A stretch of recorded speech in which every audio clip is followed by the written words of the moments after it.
Hello, vinyl community. This is Steve, the Eclectic record collector. Today, I'm doing the Japan vinyl tag posted by Brian of Tokyo Record Style, and he came up with 20 questions. And even though he said you don't have to have Japanese everything, I can pretty much do it, except for one album. It's not completely doesn't relate to Japan, but kind of. Anyway.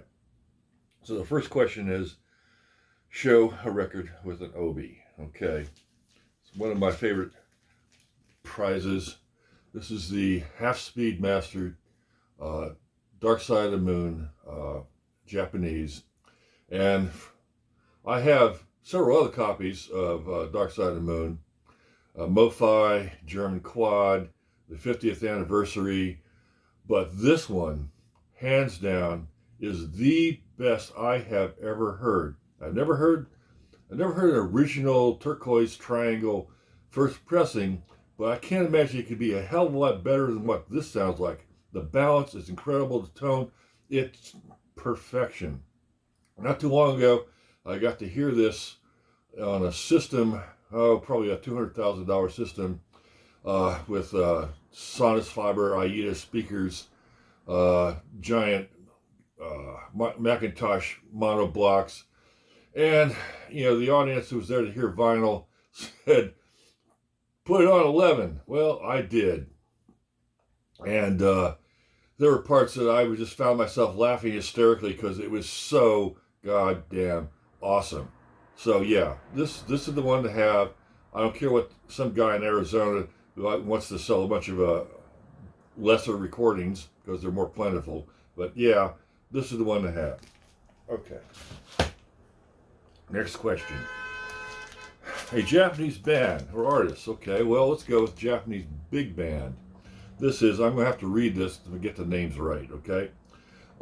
This is Shuko Mizuno, Toshiyuki Miyama, and the New Herd, plus all-star guests.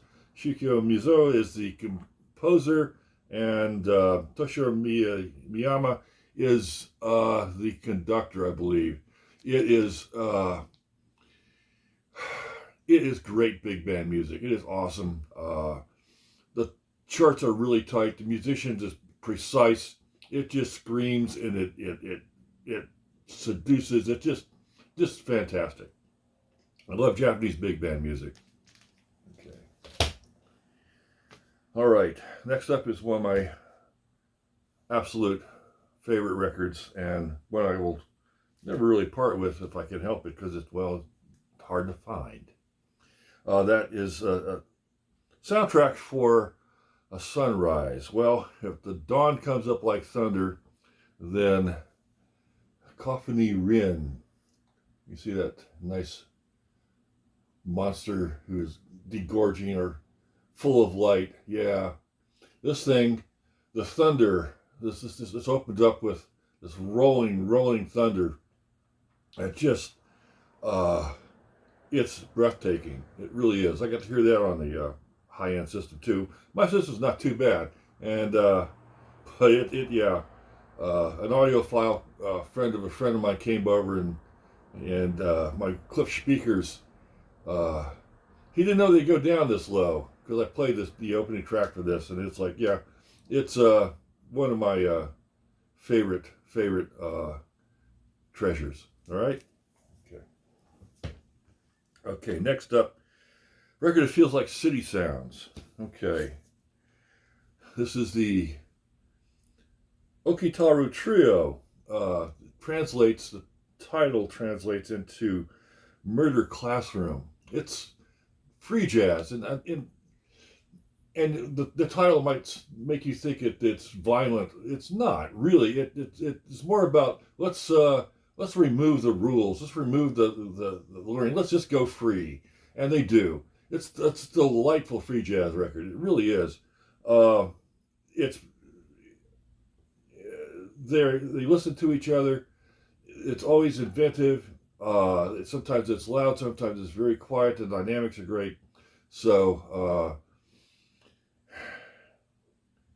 it reminds me of the city in that it's it's angular, it's detailed. We have on drums, gong, and timpani, Hozumi Tanaka, trumpet, flugelhorn, cowbell, triangle, bells, Indian, wood block, trumpet, bracket, Itaru, Oki, and bass piano and gong is Keiko Midorokawa. I'm probably destroying these names, but it's the best I can do. All right, now, for Zen listening. Long ago, I fell in love with the sound of the Japanese flute, the shakuhachi.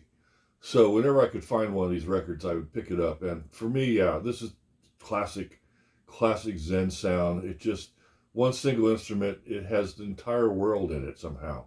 I just really love the sound of the shakuhachi. I have this one. This is very traditional music. This one, which I think has somewhat better sound, is a little more contemporary, a little more Western in its notes and passages. Both very beautiful. Okay. Go Godzilla. Okay. Well, I don't actually have the record that did that. That record was John Coltrane Quartet Ohm. That is one of the early free jazz records. One of the very early records he was going outside the normal barriers of and borders of jazz into this way past sheets of sound into the free jazz thing. So I no longer have a copy of that, even on CD, but I do have Concert in Japan, which is done. He did one tour of Japan. This is 1966. This is the first edition, which is very abridged. The concert itself would go on for at least 2.5 albums. There's another one for another night. This is parts of both those nights. But yeah, that let the monster out and destroyed my world. It happened when I started going to art school. One of the gatherings, I met somebody who was going to Peabody, the music school, and with another guy with arts. We went over to his room, his dorm room, and we were playing records. And I, just playing stuff, chatting and things like that. I pick up a magazine, kind of looking at the magazine. He throws on Ohm, okay. And I had never heard anything like it. And it's like, I'm trying to look at the magazine. Eventually I just threw the magazine down and I looked at him, what the hell are you playing? He said, yeah, you can't not listen to it, can't you? And that opened the door. And after that, I spent 30, 40 years listening to free jazz, and it opened my head to everything else. All right? So that's Go Godzilla. But, okay, a record whose music who was ahead of its time. Well, speaking of Godzilla, here we have the world of Akira Ifukube. He is the composer of the original soundtrack for the original Godzilla movie, the very first one. And this has the theme, the opening theme and the ending theme, and some incidental music of the original Godzilla movie on side 1. On side 2, it has the original music to King Kong versus Godzilla. And the music itself is kind of turgid and foggy, and it's like it was recorded in 1954, I think. It's not high fidelity. It sounds foggy, but here it is, and there's been 38 Godzilla movies, and they're still making them. So I guess you could say this was the beginning of something, so it was ahead of its time. All right? So, okay. Now, next is music to take a walk in.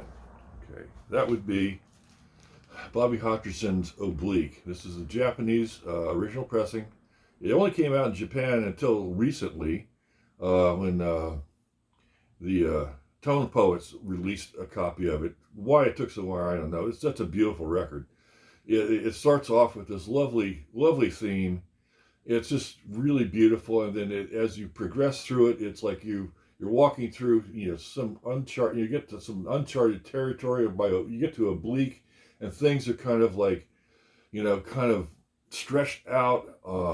They are oblique. Oblique. That's the title. And then you come back and to the theme again, and you're home again. So it really, really takes on the form of a nice walk. Okay. All right. Music would drive you like a bullet train. That would be the Japanese heavy metal band Loudness. Okay. Yeah. The first track on this is just like go go, man. It's just charging ahead, and I just really like their sound. There's uh, something sparkly about this metal that they do. It's full of energy and life. It's not too dark. Even though there is darkness, there is plenty of angst and noise. But yeah, this is I've had many of the records. This is the one I'm holding on to. I think it's their best. Okay. Lost in Translation, an album that would take you to a faraway place. Well, I read a lot of science fiction. That's about as far out there as you can get. So I'm picking the soundtrack to Attack on Titan, a Japanese anime. I think even they made a live action version of this. I'm not certain which one this is for. I think it's for the anime. But yeah, it just sends you into an entirely different world. Not necessarily a happy world, a very auspicious world, a world full of passions and danger. And this is a great 3-disc soundtrack set. It just takes me right there. It takes me away from this world into another audio soundscape of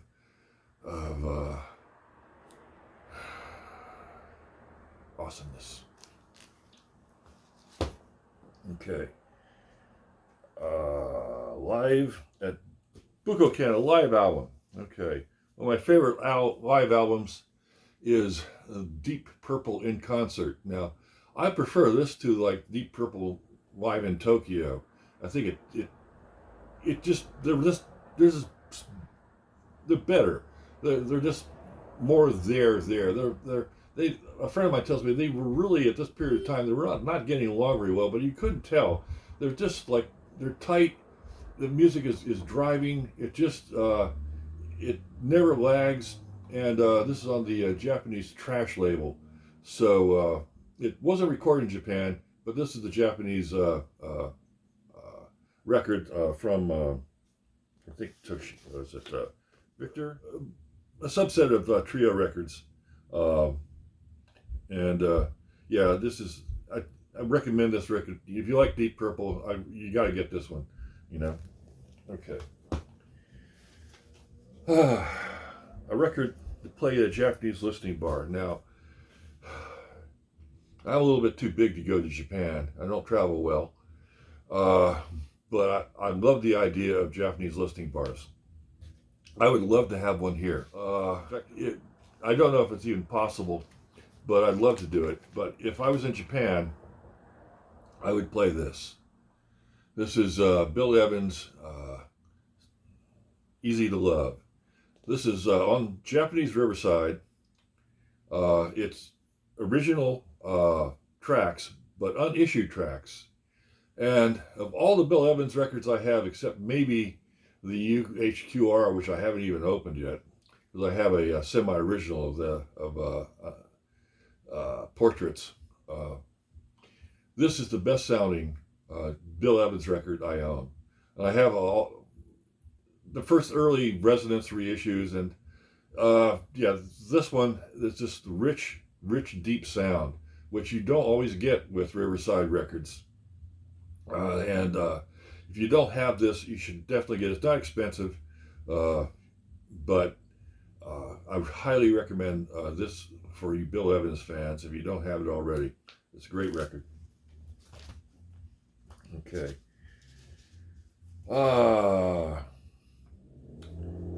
Number 13, island music. Well, my early video, early vinyl tag, record store day tag, I talked about this album, Dedicated to the Island, by Kaoru Inui, which is literally music for walking around an island.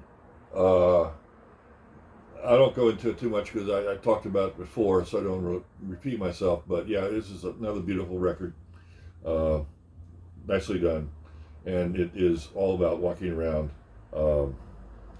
Is it the Solder magazine for? I don't have the island in front of me, but yeah, it's excellent. Okay. Record for a rainy day downpour. Haiku Yamasaki. And there's something, kind of slightly mournful, slightly, but very much alive, very, very peaceful, but with underlying pathos. And this, I ordered this record from Japan a long time ago, and a friend of mine, sent me a link to it. Said, "Hey, Steve, look at this," and immediately I really, really liked it. So I actually ordered one from Japan, and they sent it to another address. I never got it. It never showed up. I went to the address. Nobody answered the door. I don't know what happened. So eventually, a few years later, another one came up here in the U.S., and I jumped on it, and so yeah, it sounds like a rainy day. It just does. Okay. Wabi Sabi, Beauty and Imperfection. Okay. That would be Boris's Attention Please. Now, Boris is a doom metal, sludge metal band, and I've had a couple of their records, and yeah, they're pretty drony, sludgy, metally, noisy, distortion heavy, guitar driven, fogs of sound. But this one, they had a Japanese singer, and suddenly it changes everything. Yes, there's still some of that, the sludge, the distortion, a little bit, but it's much more musical, and it's changed the entire character of their music. And this one, I think, this is the clear one, original pressing, and this is my favorite to date Boris album. All right. Okay. Now, this next one. I have to open up in a box. The question is, origami or an album with an unusual cover. Okay, give me a little bit here because I have to open it. I keep it in a box now because the album came in a two pieces of felt that were sewn together. This purple gray felt, and the record was inside, and it has all detailed liner notes. Okay, the reason why it's in a plastic bag now is because I don't know, for some reason the moths love this thing, and they chewed holes through it. It's full of holes now, and in some places the seams, right around the edges, is starting to kind of fall apart. So I put it in this, a couple of years ago, I put it in this plastic bag, but I don't know if it was seeded with moth larvae or what, but if you can see all these holes, well, they were still in there, so they ate their ways out of it. Okay, so how crazy is that? And here, shown to its mass producers, right? A name that you can probably not Google very easily, and you can't find this on Discogs, although the information is this is pieces for 10 alto saxes and voice, pretty much all women, by a woman, composed and conducted by a woman named Caroline Krabel. It's Kraabel. And she's lived, she's from Seattle, I think. She moved to London, been around the world. And so this is a 20-piece, all-female saxophone, voice, and orchestra. And it had, the side one has this very kind of lovely drone, kind of, it was like, it's hard to tell the voice from the saxophone, just getting in and out. And it's very, very ethereal. My wife was listening to it as I played it the other day, said, "Oh, I really like that." Side two is a little bit more playful, a little more hectic, a little more pathos, a little more emotional. They kind of venture out. I think it ends with a solo voice. Maybe Caroline herself. I'm not certain. All I know is these were 750 of these were made, and I cannot find another one on the internet anywhere.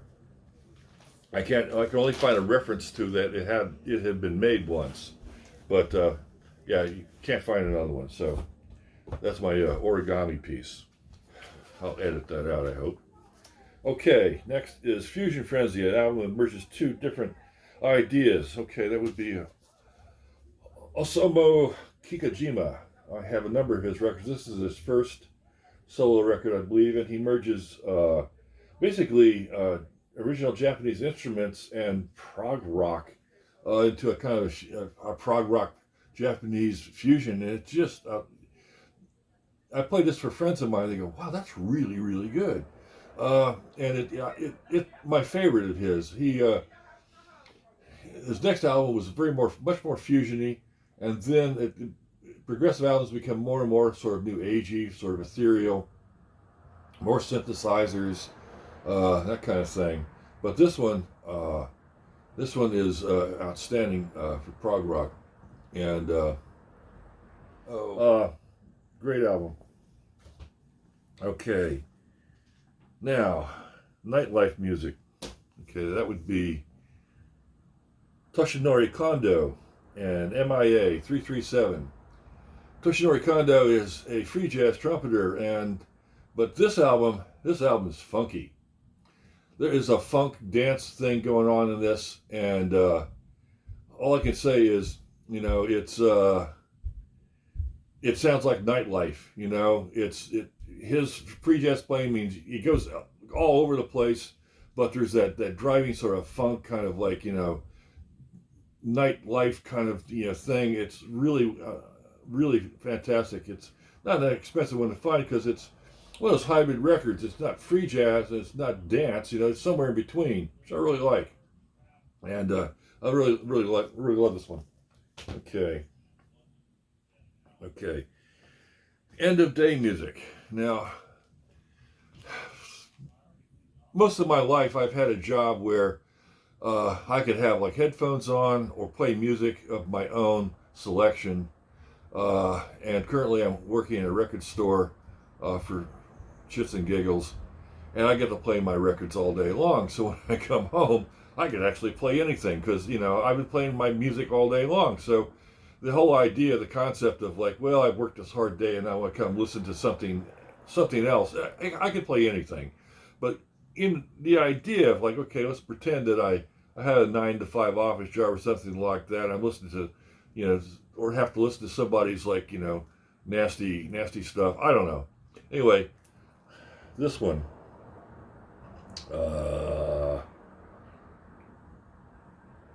Yoshio Suzuki, yes. Morning Picture. It is just the most beautiful, peaceful, lovely record that I own. It just, I played it in an art gallery. People go, "Oh, that's kind of like New Agey," and suddenly everyone went, wait a minute, that's really beautiful. Wow, where'd you get that? Can I get a copy? And I said, well, I had 2 of them at once. I sold one, and yeah, you can get the CD for $60. But yeah, this is just a really outstanding. If you want to put something on and chill, you know, let it out, let it all kind of get down. This is the one. It's beautiful. Okay, an album to play at your funeral. Okay, I have to go get something to show you. Be right back.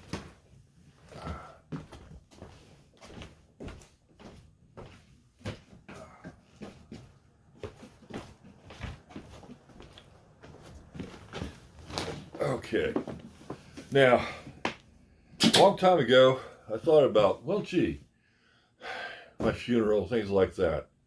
Well, that was a long time ago. Now I'm old enough to be so close to, like, you know, the end of my life that I kind of don't really want to think about it. So the idea of what would I play at my funeral, the first thing that came in my mind, what record would I play, would be all of them. Just play all of them, you know, and it'll give you an idea of, like, you know, where I went, you know. But since I can only pull out one, and keeping with the Japanese thing, but keeping with a certain idea I had long ago when I was at a thrift store and I found a size 13 pair of roller skates that I've left this, you know, I've told my wife, this is what I want to be wearing, you know, at the funeral. I want to be wearing roller skates because I never learned to roller skate. Never did. But I want to be wearing them. So here they are. And what to play? Well, in the Japanese theme, I thought, well, let's have something fun. So, the best of Pink Lady. You know Pink Lady. These lovely girls. There was a TV show here in the U.S. Called Pink Lady and Jeff that lasted for about 6 episodes. Turns out somebody I know was a college roommate with Jeff, who was a comedian. And one day on the internet, we're saying, "Well, what are you listening to?" You know, and this is what I was listening to, Pink Lady. They're just real fun, and you know, it's not as bubblegummy as current K-pop or J-pop or whatever. It's fun. A lot of it sounds like the theme to Spider-Man, or Go-Go Gadget or whatever. It's just, yeah, okay. If I had to pick out one, while you're looking at me, or at least my feet, wearing roller skates, yeah, Pink Lady. There you go. All right, thank you very much. And I hope my next video to be in my own format, which I'm still working on setting up. And but this was fun. I think I did it all Japanese. I don't know if anybody else can do that, or anybody else has done that. So anyway, and next time I hope to get better editing. All right, thanks, bye.